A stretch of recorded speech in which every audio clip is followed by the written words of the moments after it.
자, 오늘 말씀의 제목은 2강째 마지막입니다. 진멸하지는 아니할 것이며 예레미야 4장 23절부터 마지막 31절까지입니다. 다 찾습니까? 함께 봉독하도록 하겠습니다. 시작.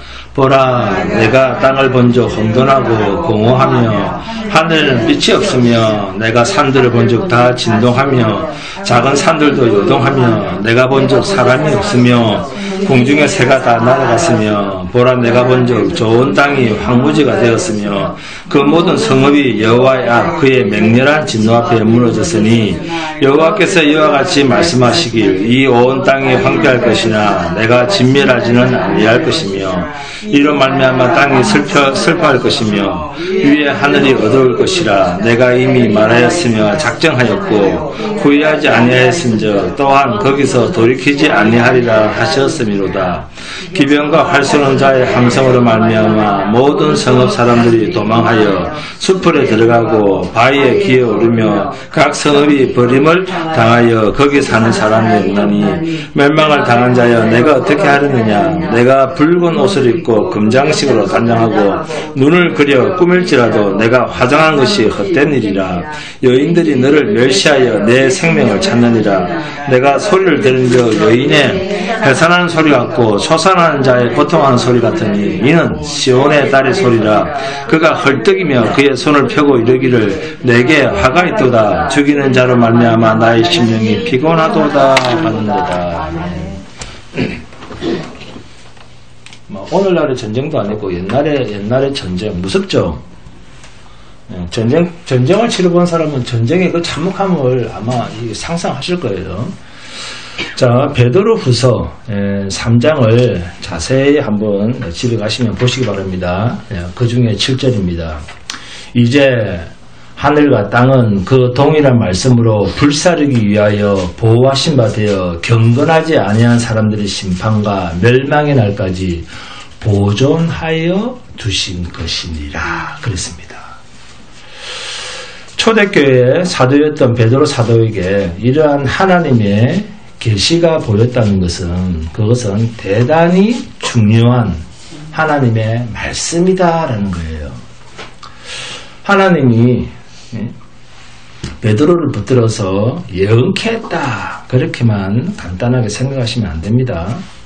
하나님의 마음을 베드로가 성령을 통해서 읽었다 그 말이에요.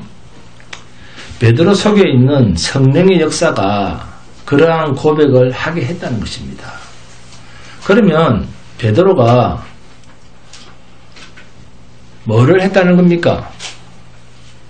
죄의 근원을 봤다는 겁니다. 성령 안에 있는 성령 충만한 베드로로 하여금 죄의 깊은 근원들을 꿰뚫어 다 보게 하셨다 그 말입니다. 창세기 1장 1절 2절이 성령 충만한 베드로의 눈에는 하나님의 영원한 불심판으로 끝낼 세상의 정체성을 그대로 꿰뚫고 볼 수 있었다는 겁니다. 그러면 오늘날 저와 여러분도 불심판으로 끝낼 이 세상에서 제외될 수 있다 없다? 없습니다. 그럼에도 우리 역시 2000년 전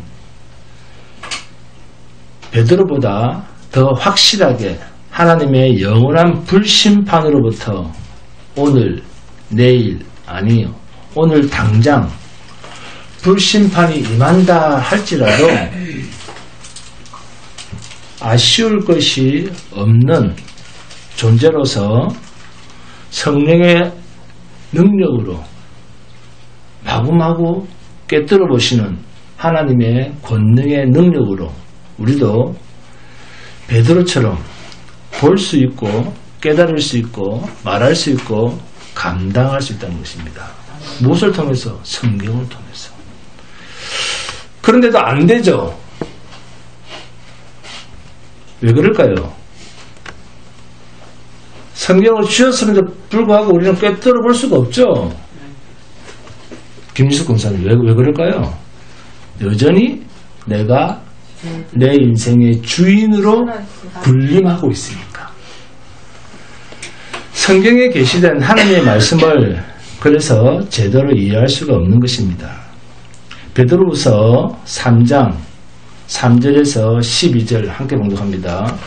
크게 함께 봉독합니다. 베드로후서 3장 3절에서 12절 시작. 먼저 이것을 알지니 말세에 조롱하는 자들이 와서 자기의 정욕을 따라 행하며 조롱하며 이르되 주께서 강림하신다는 약속이 어디 있느냐. 조상들이 잔 후부터 만물이 처음 창조될 때와 같이 그냥 있다 하니 이는 하늘이 열적부터 있는 것과 땅이 물에서 나와 물로 성립된 것도 하나님의 말씀으로 된 것을 그들이 일부러 잊으려 함이로다.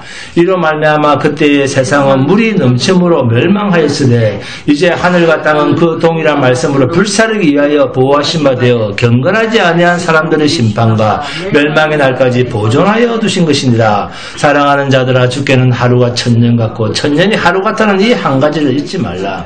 주의 약속은 어떤 이들은 더디다고 생각하는 같이 더딘 것이 아니라 오직 주께서는 너희를 대하여 오래 참으사 아무도 멸망하지 아니하고 다 회개하기에 이르기를 원하느니라. 그러나 주의 날이 오적같이 오리니 그날에는 하늘이 큰 소리로 떠나가고 물질이 뜨거운 불에 풀어지고 땅과 그 중에 있는 모든 일이 드러나리로다. 이 모든 것이 이렇게 풀어지리니 너희가 어떠한 사람이 되어야 마땅하냐. 거룩한 행실과 경건함으로 하나님의 날이 임하기를 바라보고 간절히 사모하라. 그날에 하늘이 불에 타서 풀어지고 물질이 뜨거운 불에 녹아지려니 와 어떻게 고대하고 기다리며 사모하러 갑니까? 13절에 우리는 그의 약속대로 의가 있는 곳인 새하늘과 새 땅을 바라보도다.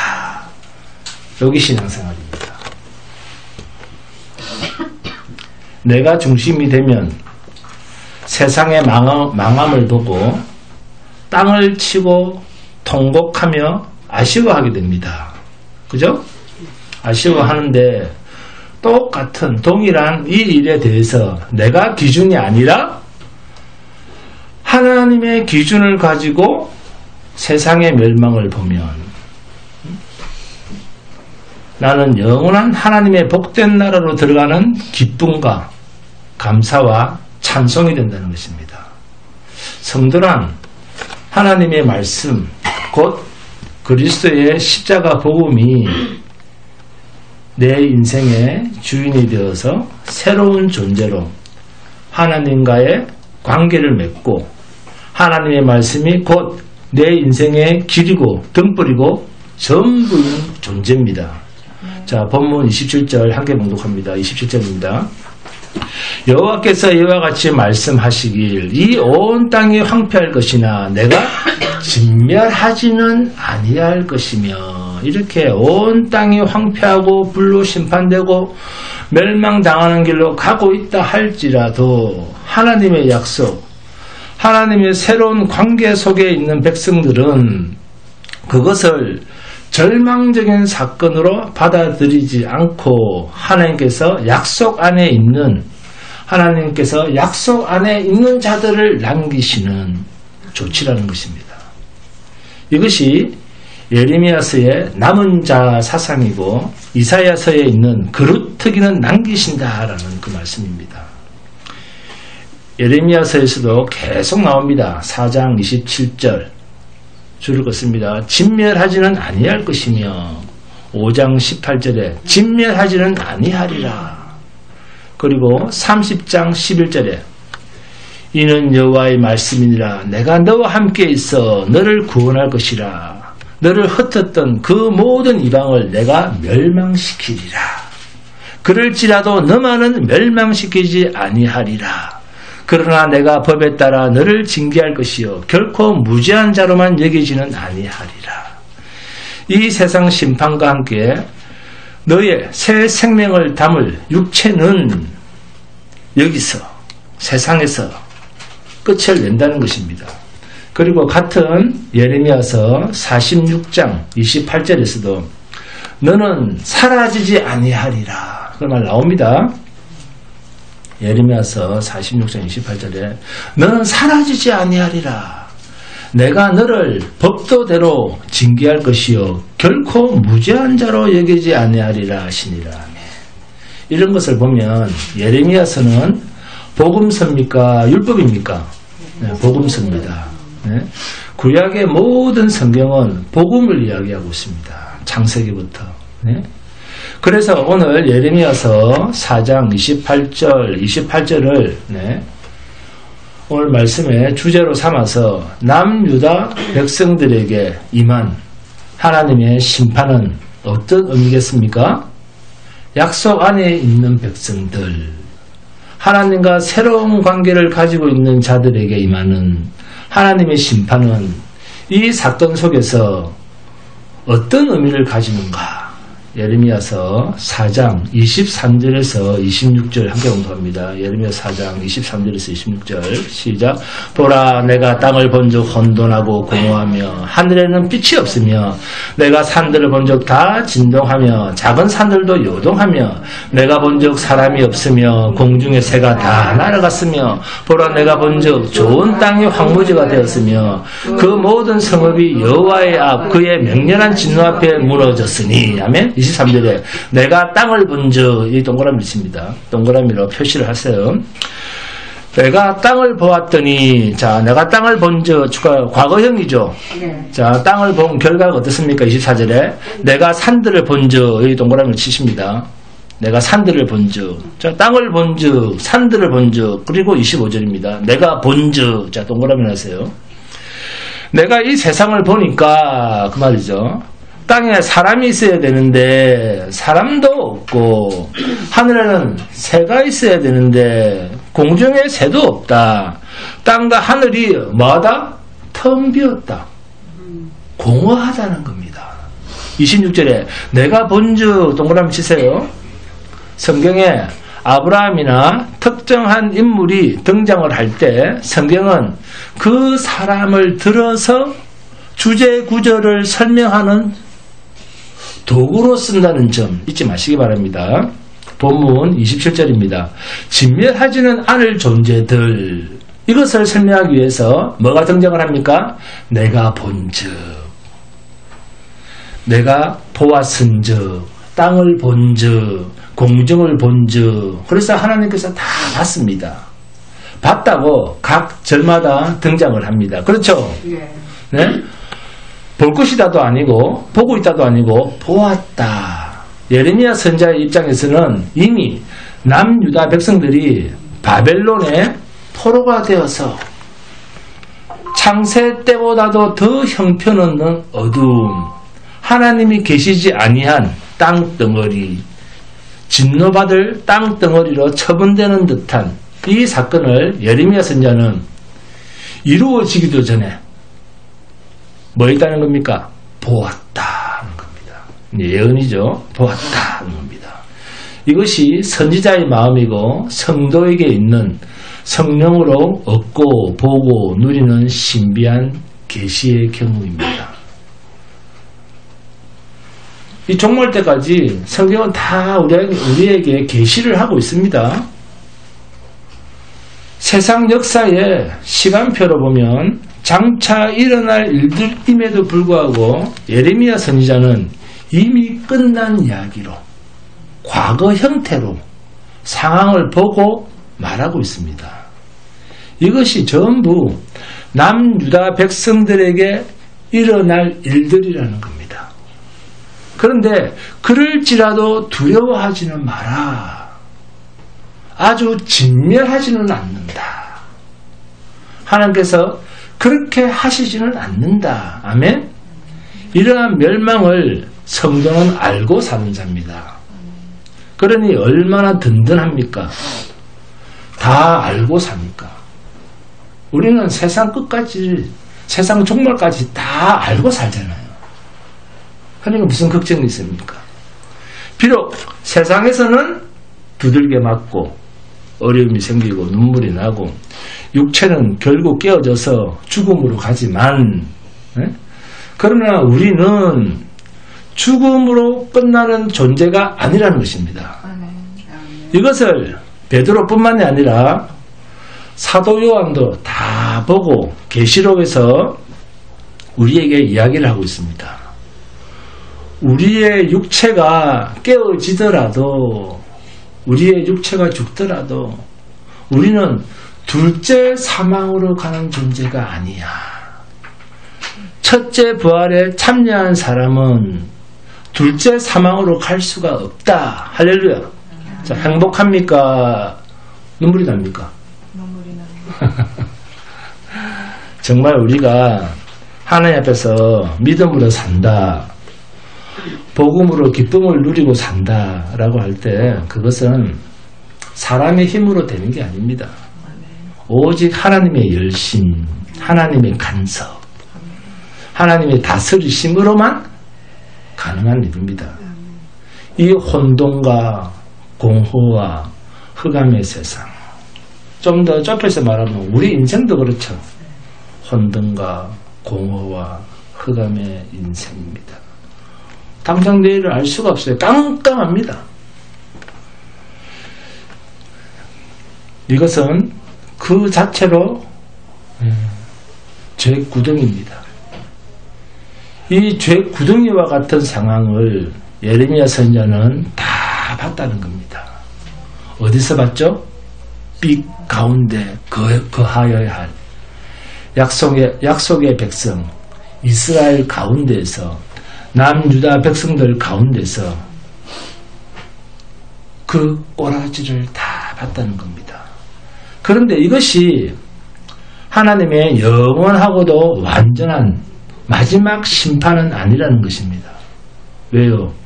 이 썩어질, 하나님 앞에서 진노받아 없어질 육체의 일과는 다른 심판이기 때문입니다. 고린도서 5장 17절을 보시면 사도 바울이 이런 이야기를 합니다. 17절. 그런즉 누구든지 그리스도 안에 있으면 새로운 피조물이라. 이 말은 저주로 말미암아 죽음으로 빠질 존재와는 다른 별개의 존재가 우리 안에 생겼다라는 말이죠. 할렐루야. 죄가 있는 곳은 항상 캄캄한 어둠, 캄캄한 흑암, 이렇게 성경은 표현을 합니다. 그럼에도 불구하고 하나님께서 새로 시작한 새 생명은 빛 가운데로 그리스도 예수의 영이 우리를 지키십니다. 완전히 죄 없는 차단된 존재로 우리 안에 새 생명을 지키고 계십니다.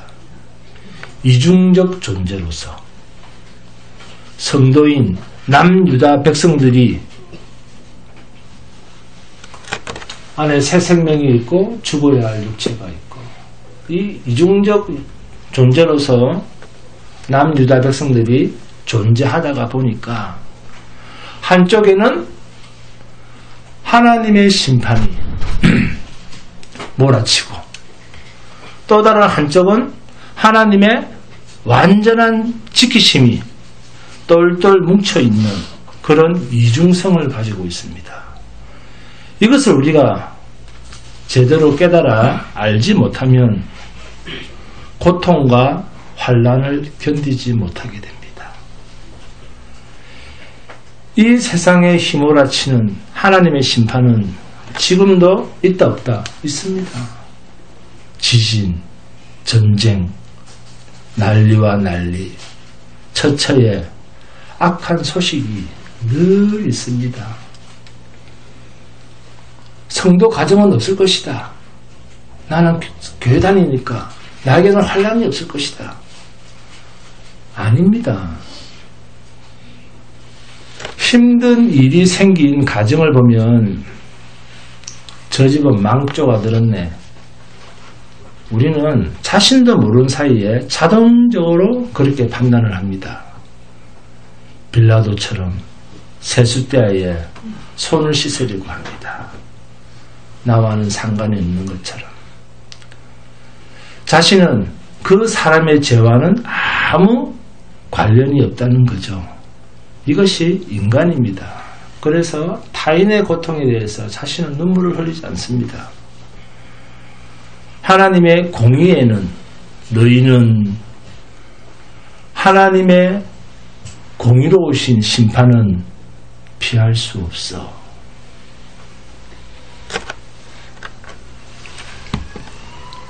그러나 완전히 진멸하시는 하나님은 아니십니다. 육을 가진, 그러나 하나님의 새 생명을 가진 자들은 불 가운데 하나님의 새 생명이 잉태되어서 이렇게 잉태되어 있는 하나님의 새 생명이 있는 거듭난 이 존재들, 이 성도들에게는 한편에는 하나님의 공의의 칼이 있고 또 한편으로는 하나님의 준엄한 열심히 굳게 우리를 보호하고 계십니다. 그래서 어둠, 즉 죄와 상관이 없는 존재로 우리를 보호하고 계십니다. 이 이중성을 세상을 사는 동안 우리는 가지고 살아갑니다.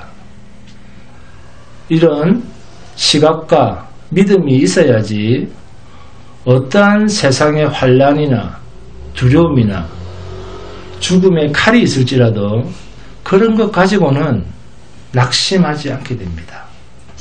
베드로후서 2장 17절을 보시면 흑암과 공허와 혼돈이라고 하는 말을 어떻게 풀고 있는가 하면 이 사람들은 물 없는 샘이요 광풍에 밀려가는 안개니 그들을 위하여 캄캄한 어둠이 예비되어 있나니. 유다서 1장 13절입니다. 자기 수치에 거품을 뿜는 바다에 거친 물결이요 영원히 예비된 캄캄한 흑암으로 돌아갈 유리하는 별들이라. 그러니까 영혼에 속한 하나님과 함께 있지 못한 약속 밖에 있는 자들의 존재를 하나님께서는 뭐라고 표현하고 있습니까? 캄캄한 어둠, 캄캄한 흑암이라고 이렇게 표현하고 있습니다. 하나님과 함께 하지 못하는 자들에 대해서. 전기를 켜서 LED 등이 이렇게 밝아도 하나님이 보시는 관점에서는 세상은 뭐다? 혼돈과 공허와 캄캄한 흑암이다 라는 것입니다. 이게 세상을 보시는 하나님의 관점입니다. 이런 상태는 하나님의 불심판 외에는 다른 방도가 없습니다. 그래서 본문 24절에 내가 산을 본즉 다 진동하며 작은 산들도 요동하며 마지막 세상 최후의 심판 요한계시록에서 나온 내용들이 그대로 등장을 합니다. 이러한 것들이 성도에게는 경험되지 않는다. 성도에게는 고통이 없다. 천만의 말씀입니다. 히브리서 12장을 보시면 왜 이렇게 천하가 진동을 하는가? 그 진동이 약속의 백성들을 위한 것이라는 겁니다. 히브리서 12장 26절에서 27절 봅니다. 그때에는 그 소리가 땅을 진동하였거니와 이제는 약속하여 이르시되 내가 또 한 번 땅만 아니라 하늘도 진동하리라 하였느니라. 이 또 한 번이라 하시면 진동하지 아니하는 것을 영존하게 하기 위하여 진동할 것을 곧 만드신 것들이 변동될 것을 나타내미시라 하면 진동할 것들 뭡니까? 하나님께서 창조하신 이 모든 것들을 다 변동, 즉 진멸하는 이유는 변동치 아니할 것을 영원히 존재케 하기 위하여 바로 믿음 안에 있는 약속 안에 있는 자기 백성들을 영원히 진동하지 아니할 나라로 들이시기 위하여 진동할 것들, 곧 처음 만들 것들은 다 변동된다 그 말입니다. 영원히 불로 진멸해 버리신다는 것입니다. 하나님께서 은혜로 시작하신 일, 곧 남기셔야 될 것만 남기시기 위하여 창조 때부터 있었던 모든 것들, 이 땅뿐만이 아니라 하늘조차도 흔들어서 일순간에 싹쓸이 해버리신다는 것입니다. 그런데도 불구하고 약속 안에 있는 자들, 성도, 오늘날 저와 여러분들, 우리들 위해 믿지 않는 자들은 이 하나님의 심판을 참으로 하찮은 어떠한 소리 정도로만 듣고 흘려버린다는 것입니다. 이것이 하나님의 마음을 꿰뚫은 진리에 성령이 없는 자들은 볼 수도 없고 들을 수도 없고 말을 해줘도 깨달을 수도 없기 때문에 그들이 하찮게 얘기하는 것이 아니라 하나님이라는 존재조차 아예 없는 말처럼 하나님이 이 세상을 지었습니다. 그러면은 아예 그냥 그 말조차 지어낸 말로 여기기 때문이다라는 것입니다. 땅에 사람이 없고 공중에 새가 없다. 무슨 말입니까? 결국 처음 창조된 이 세상은 다 사라진다는 것입니다. 이 정도로 남유다가 사람 한 명 살 수 없을 정도로 비참하게 바벨론에 의해서 멸망된다는 것입니다. 계시록의 큰 성, 큰 음녀, 그 큰 바벨론이 구약 남유다를 박살낸 그 실체라는 것입니다. 이렇게 미래를 내다본 예레미야 선자가 이렇게 미래를 내다보고 남유다 백성들에게 이야기를 해주고 선포하고 있음에도 불구하고 정작 약속 안에 있는 그 유다 백성들은 뭐였다? 콧방귀도 안 낀다는 겁니다. 우리가 하나님이 우리를 사랑하시는데 어떻게 그런 일이 있어? 저 거짓 선지자야. 그런다는 거예요. 예레미야서 4장 30절을 봅니다. 예레미야서 4장 30절. 멸망을 당한 자여 내가 어떻게 하려느냐. 내가 붉은 옷을 입고 금장식으로 단장하고 눈을 그려 꾸밀지라도 내가 화장한 것이 헛된 일이라. 여인들이 너를 멸시하여 내 생명을 찾느니라. 예레미야가 하나님의 마음을 꿰뚫어보는 성령의 감동으로 미리 미래를 내다보고 말을 함에도 불구하고 창조된 것이 완전히 쓸어버림을 당하는 세상 마지막에나 있을 그 일들이 하나님의 준엄한 심판을 훤히 꿰뚫어보고 선포함에도 불구하고 이 말씀대로 바벨론이 남유다 예루살렘 성을 공격해 오는데도 불구하고 그 남유다 백성들은 눈 하나 깜빡이질 않습니다. 왜 그런가? 어떤 마음으로 이런 무서운 소리를 들어도 눈 하나 깜빡하지 않는가? 원인이 있다는 겁니다. 자, 그게 본문 30절에 나옵니다. 내가 붉은 옷을 입고 금장식으로 단장하고 눈을 그려 꾸밀지라도 내가 화장한 것이 헛된 일이라. 연인들이 너를 멸시하여 내 생명을 찾느니라. 남유다 백성들이 그렇게 하나님의 준엄한 심판을 말하고 있음에도 불구하고 뭐라고 있었다는 겁니까? 남유다 백성들은 그렇죠. 마치 창녀처럼 자기 몸단장을 해서 길거리를 지나다니는 외간 남자를 부르고 유혹하는 그 짓을 한다는 겁니다. 말하자면 영원한 남편이신 하나님이 심판의 칼을 들고 서 있음에도 불구하고 본 남편에게는 마음에 드는 행동은 할 생각을 하지 않고 외간 남자들 곧 남쪽 애굽이나 북아수르나 지금 자신의 나라를 침략해 오려고 하는 힘센 이방 나라에만 굽신굽신 아부하면서 추태를 부리면서 그들의 힘을 구하고 살아남으려고 아부하고 몸부림치고 있는 것을 어떤 몸짓으로? 창녀의 몸짓으로 하나님께서 이게 힐난하고 계신 거예요.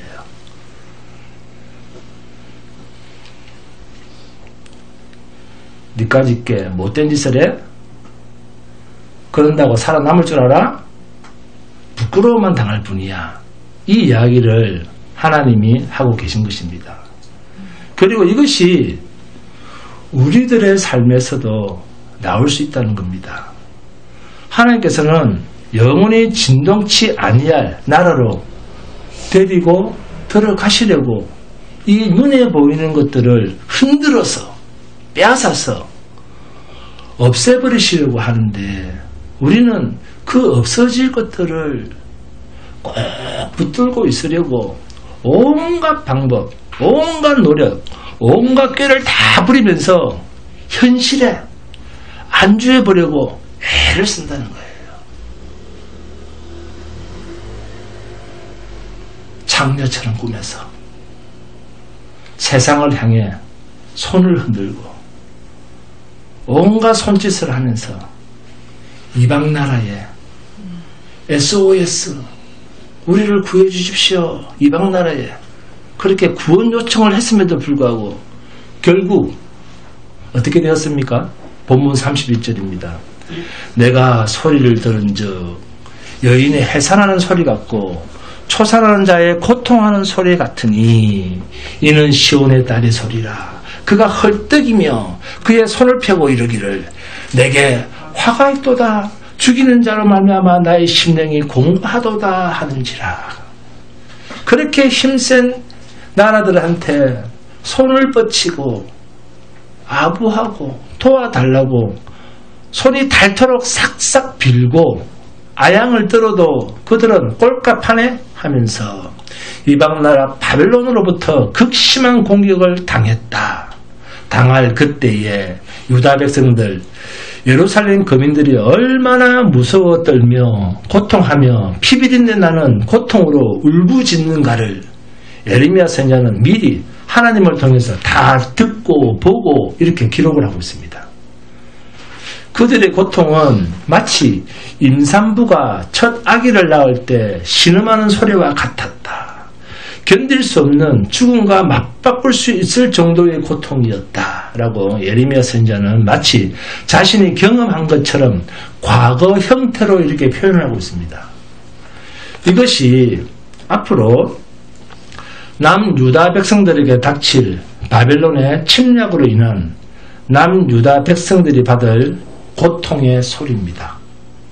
하나님께서는 본문 4장 31절과 같은 이러한 고통의 소리를 또 누구한테 비유를 했는가 하면 열왕기하 9장을 보시면 이스라엘의 장수 예후가 나옵니다. 예후가 이스라엘의 가장 악랄했던 어떤 왕? 아합 왕을 죽이고 아합 왕조를 허물고 자 왕에 등극을 합니다. 이 예후가 아합 왕의 부인이었던 누구? 이방 출신 이세벨의 그 악랄함과 이세벨이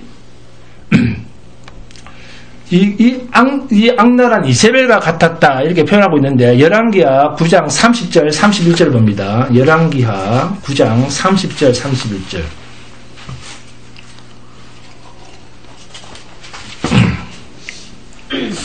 자 시작. 예후가 이스라엘에 오니 이세벨이 듣고 눈을 그리고 머리를 꾸미고 창에서 바라보다가 지금 이세벨은 예후가 온다는 소식을 들었습니다. 예후가 뭐하러 옵니까? 이세벨 자기를 죽이러 오는 거예요. 이 장면과 같다는 겁니다. 자신을 죽이러 오는데 근데 정작 이세벨은 뭐라고 있습니까? 눈을 그리고 머리를 꾸미고 창으로 예후가 자신의 침실로 들어오는 것을 창에서 보고 있습니다. 그러다가 이세벨이 예후를 쏘아보면서 한 말이 있습니다. 31절이죠. 예후가 문에 들어오며 이르되 주인을 죽인 너 시므리여 평안하냐 하니 자신을 죽이러 들어온 그 장군에게 아합 왕을 죽인 것에 대해서 말하면서 주인을 죽인 너 시므리여 평안하냐. 이때 예후가 이런 악랄한 여자를 대처하는 모습이 마치 진짜 장군 같습니다. 예후가 얼굴을 들어서 창을 향합니다. 무슨 말을 하는가 하면 저 열린 창문으로 저 여편네를 던져버려라. 창문으로 이세벨을 던져서 죽이라는 것입니다. 여기에 내 편이 될 자가 누구냐 그랬더니 이세벨을 수종들던 넷입니다. 넷이 두세 사람이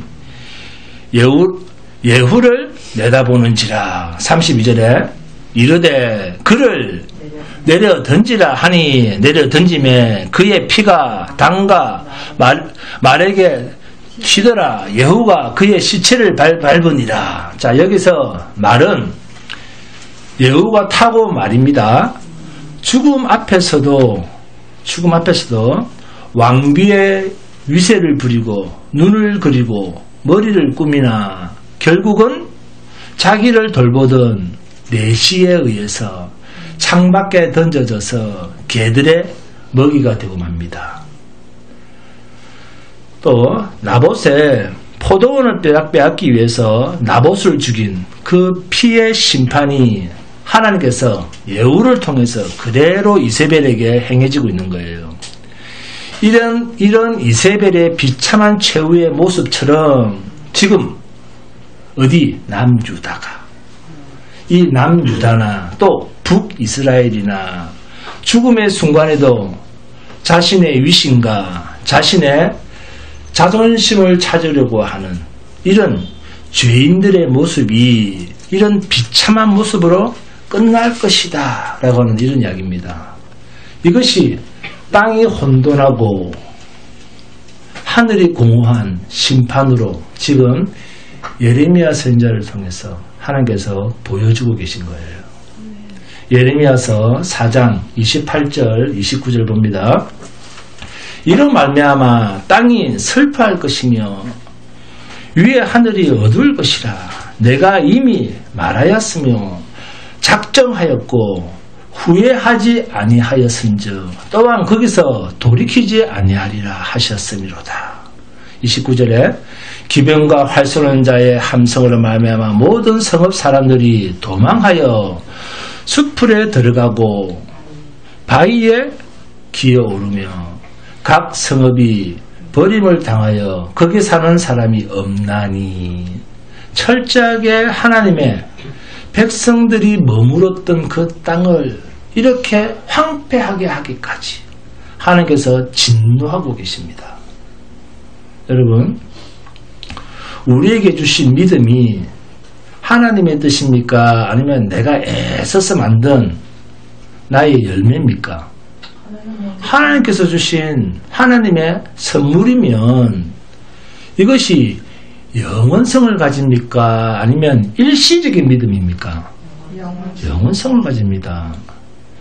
믿음은 영원성을 가집니다. 이 믿음만 들어온 게 아니라 하나님의 은혜까지 동시에 들어온 거예요. 영원성을 가지고. 네? 하나님께서 주신 것은 영원성을 갖습니다. 그러나 땅에 속한 것은 시한부입니다. 땅의 멸함과 함께 없어질 것들입니다. 이러함에도 불구하고 하늘에 속했다고 하는 천국 백성들이 여전히 한시적으로 있을 땅의 것에 너무 연연해하는 우리의 모습을 보면 우리는 과연 어떤 생각을 가져야 되겠습니까? 우리는 하나님의 말씀의 채찍에 날마다 배임을 당해야 됩니다. 날마다 나는 죽노라 라는 바울 사도의 고백을 헛되이 들으시면 안 됩니다. 나는 날마다 죽노라 라는 말은 나는 내 중심대로 살 수가 없노라 라는 말입니다. 내 경험과 내 노력으로 나의 미래를 대비할 수 없는 존재로 나는 사노라 그 말입니다. 우리가 이 세상을 볼 때 이 세상이 심판받을 것 같고 당장 없어질 것 같은 그런 세상으로 보입니까? 아니면 아직도 이 세상에서 뭔가 기댈 것이 있고 건질 것이 있는 그러한 곳으로 느껴집니까? 우리가 자기 아이를 데리고 한 공간에 있어도 내 새끼, 내 자식, 내 아기를 데리고 한 공간, 내 아이를 데리고 한 공간, 지금 예를 들어서 이 예배당이라고 하는 한 공간에 있어도 아기는, 그 아이는, 내가 데려온 그 아이는 그 부모를 떠나 아기는 한 공간에 있어도 부모 마음과는 전혀 다른 생각을 합니다. 전혀 다른 생각, 다른 딴짓을 합니다. 이것은 아기가 나빠서가 아니라 인간의 뭐 때문에?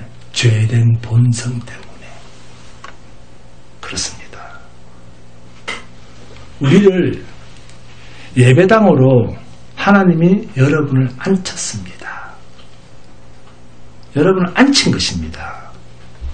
우리도 자기 마음대로 하는 아이를 보면서 우리가 왜 예배당으로 불러왔는지를 봐야 됩니다.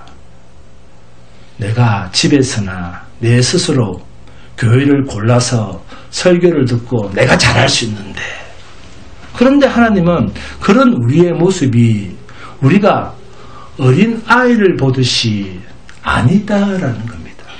그래서 부르시는 거예요. 앉히시는 겁니다. 절대로 너 혼자 안 된다는 것입니다. 너희는 사람이 아니고 참새다. 먹을 것만 찾고 진리에 대한 사무침이 없다는 겁니다. 그래서 하나님의 관점을 가진 성도의 신분이라면, 하나님과 새로운 관계성을 가진 새 생명이 존재하는 자라면 이 세상을 볼 때 이 세상은 이미 예레미야 선지자에게 보여줬듯이 장차 임할 이 세상의 불심판도 이미 심판받고 죽어 없어진 혼돈과 공허와 흑암으로 끝날 세상처럼 우리 눈에 세상이 그렇게 보여지는 것이 당연하다는 것입니다. 그러나 그렇지 않고 아직도 육신의 눈으로 이 세상을 보고 이 세상에 건질 것이 있고 이 세상에서 더 찾을 것이 있고 얻을 것이 있다, 그렇게 보여진다면 그 사람은 새 생명, 하나님의 힘으로 동력으로 움직이는 자가 아니요 사탄의 미혹과 이 세상과 이 세상에 있는 것들, 곧 육신의 정욕과 안목의 정욕과 이 생의 자랑들을 찾고 있는 육의 욕심, 탐심을 쫓아 살아가고 멸망을 향해 가고 있는, 하나님의 완전한 진멸은 아닐지라도 공의의 채찍을 당하고 결국 육의 죽음이라고 하는 자리로까지 가야 하는 그러한 일을 자초하는 인생인 것입니다. 이 세상은 성덕이 있어서 보이는 모든 것들, 만져지는 모든 것들, 들려지는 모든 것들은 전부 다가 하나님의 관점에서는 허무요, 허상입니다. 있으나 없는 것 같은 것들입니다. 혼돈입니다. 혼돈. 형체가 없는 것, 뭡니까? 허상입니다. 붙잡았지만 결국 내 손에서 없어질 것들입니다. 뭐가 없어서? 영원성이 없기 때문에. 이 세상은 영원성을 가지고 있지 않습니다. 그래서 지었다가 없어지는 것입니다. 이 세상은 다 그렇습니다. 왜요? 하나님이 이미 결정하셨고 진동할 것들이니까. 여러분, 지금 우리가 쓰고 있는 다양한 문화적 이기들, 한예로 휴대폰, 이 휴대폰 30년 전에는 뭐로 시작한 겁니까? 그렇습니다. 삐삐로 시작한 것입니다. 그래서 부르기 위해서 뭐 팔리 하고 숫자 막 날렸죠. 예? 말을 못하게 숫자로 막 표현해가지고. 그런데 지금은 삐삐에서 시작을 했죠.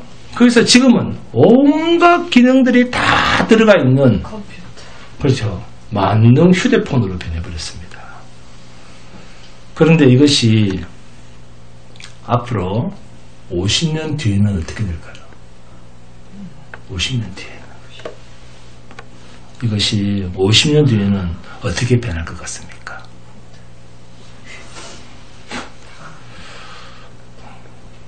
우리는 지금 남들만큼 가지지 못했다고 아웅다웅 하는데 휴대폰이 없을 그때 그 폰을 몇 사람이나 가지고 있었습니까?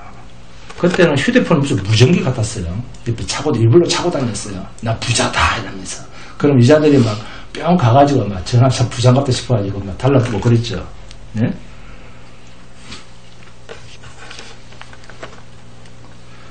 자가용은 그 30년 전에 40년 전에는 몇 사람이나 가지고 있었습니까? 여러분 지금 내가 뭐가 없다, 지금 것이 없다고 해서 50년 뒤에도 그것 때문에 과연 내가 아웅다웅 할까요? 아, 나한테는 삐삐가 없어. 그런다고 지금 아웅다웅 합니까? 그들 뜻 안 보죠.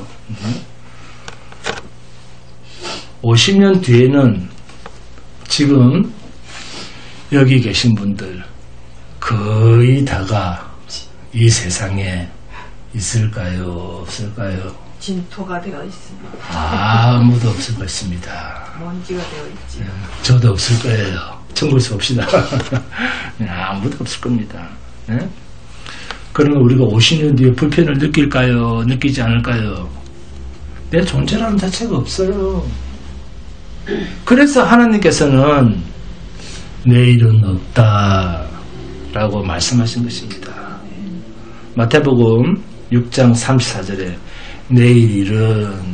내일이 염려할 것이요 한낱 괴로움은 그날로 족하리라. 아멘. 오늘 있는 일은 하나님께서 내게 주신 형편이기 때문에 좋든 싫든 나쁘든 좋든 하나님께서 주신 것이다, 그 말씀입니다. 아멘. 지금 여러분들이 불만스럽다고 해서 여러분에게 주어진 하루를 감당 안 하고 벗어날 수 있는 능력이 여러분에게 있습니까? 하나님을 이길 수 없지 않습니까? 그런데 이러한 고난의 나그네 인생이 하나님께서는 바로 우리 신자라는 것입니다. 신자니까 고난이 있다는 것입니다. 그러면서 시간이 없다 하십니다. 이러한 고난의 나그네 인생이 하나님께서 우리 신자라는 거예요. 근데 그 고난도 내일이 아니랍니다. 오늘뿐이랍니다. 그러면 내일은 뭐죠? 내일은 죽은 자라는 것입니다. 오늘을 기준으로 해서 내일은 나라는 존재는 죽어 없는 존재라는 겁니다. 이것이 예레미야 선지자가 하나님의 성령 안에서 가졌던 거룩한 시각이고 성도의 정체성이었습니다. 난 유다, 약속의 백성일지라도 성도랄지라도 거둘 수 없는 하나님, 채찍의 그 고통에 던져진 자들이 우리 성도라고 하는 존재입니다. 히브리서 11장을 보시면 세상 사람들은 모든 것을 준비하고 살아갈 때, 네? 미래를 준비하고 살아갈 때 하나님의 심판을 준비했던 자들이 쭉 열거되고 있습니다. 이것을 믿음 안에 사는 에녹, 노아, 아브라함 등 여타 믿음의 선진들입니다. 믿음으로 살았다는 말은 하나님의 심판을 전제하고 세상에서는 나그네로 아무것도 가져갈 것이 없는 이 세상에서는 어차피 떠나야 할 자로, 다른 말로 하면 하나님의 죽음의 심판을 기다리고 살았다 그 말입니다. 할렐루야. 간만에 이런 질문이 할렐루야 나왔어요. 그러한 자로 여기고 살았다는 겁니다. 이러한 자들에게는 세상이 전부야 라고 말하는 이방인들이 볼 땐 우리는 뭡니까? 세상이 전부야 하는 사람들이 우리를 볼 때 우리는 어떤 사람입니까? 미친 사람입니다. 미래도 준비 안 하네. 이렇게 되는 거예요. 미쳤다는 겁니다. 히브리스 식으로 이야기를 하면 세상이 감당치 못하는 사람입니다. 그런데 세상이 감당치 못한다는 말은 세상 사람들의 표현으로 또라이다 그 말이에요. 4차원이네 그렇게 보는 거예요 우리를. 응? 세상에 안 맞는 사람들이네 그 말이에요. 4차원이란 말은 어이없는 놈들이다 그 말입니다. 그럼에도 불구하고 이러한 자를 그러나 성경은 내가 남겨둔 자들이다. 이게 성경적 표현입니다. 성도다 이렇게 표현하고 있습니다. 본문 27절입니다. 여호와께서 이와 같이 말씀하시기를 온 땅이 황폐할 것이나 내가 진멸하지는 아니할 것이며 아멘. 남은 자들에게 주시는 하나님의 메시지입니다. 이들을 하나님께서는 새 언약 안에 있는 자들이다 이렇게 선언하고 계십니다. 이것을 풀면 하나님의 영 성령 안에 있는 자들이다. 이러한 자들이어야지 하나님의 깊은 마음속에 있는 생각을 꿰뚫고 듣고 보고 깨닫고 하나님의 마음과 함께 하나님의 뜻대로 세상을 살아가는 자다 그 말입니다. 이 세상을 향한 하나님의 뜻은 내가 반드시 불심판하겠다는 것입니다. 이 하나님의 뜻대로 이 세상이 불로 끝날 불심판으로 끝날 것임을 아는 자들이 세상 안에서 약속 안에 있는 남겨진 자, 남은 자, 새 생명이 있는 성도들 뿐임을 명심하면서 범사에 감사와 찬송으로 살아가는 복된 성도가 되시기를 주님의 이름으로 축원드립니다. 한번 찬송합니다. 찬송가 54절입니다.